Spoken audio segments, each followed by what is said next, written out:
Hey yo, what is up mga idol? So ngayon, umaga pa lang nandito na tayo sa labas. Ayan, binaklas na natin pala to kasi pipinturahan natin ng tapaludo. Then ayan, kahapon pininturahan natin yung side cover na yan.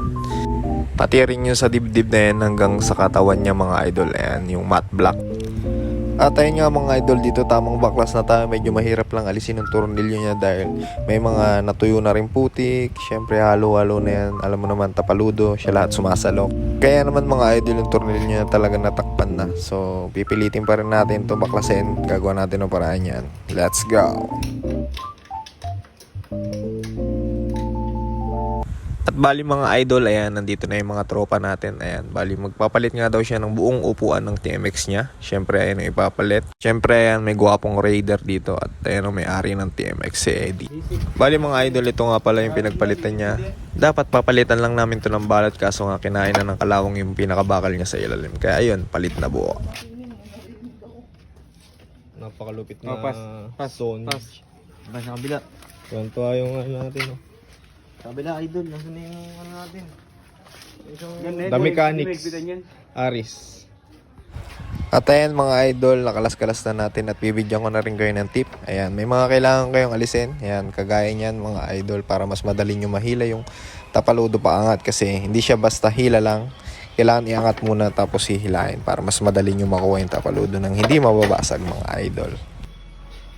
Ito mga idol, nilinis naman natin siya. Sobrang dumi niyan kanina. Pupuliduing linis pa natin yan bago natin to lihahin na para goods na.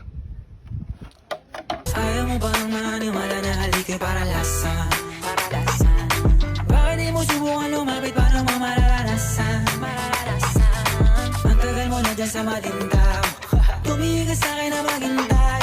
Alam ko na gusto mo din ako mahalikan kahit na may pay. At ayun nga mga idol, na itayo na natin yung motor. Siyempre, nakabit na natin yung unahang gulong. Ayan, kitang-kita nyo naman ang pagkakapintura natin dyan sa tapaludo. Ayan mga idol, tinutono ni Mechanic Aris ang ating carburetor, siyempre si Eddie. Dungis pa pero kunting linis pa. Ayan mga idol, may minor na. Jeez, linis na lang. Bali ayun na siya mga idol, tapos na naisalpak na rin mga flarings. Ayan. So ito naman ang next natin, susunod na mga araw. Tapos na natin yan, oh. Pati yan. So pakitaan na natin yan ng malupit na montage. Jeez. Ayaw mo bang maniwala na halika para lasa? Bakit di mo subukan lumapit para mo mararanasan? Ang tagal mo na dyan sa matindaw. Tumigil ka sa'kin na maghintay.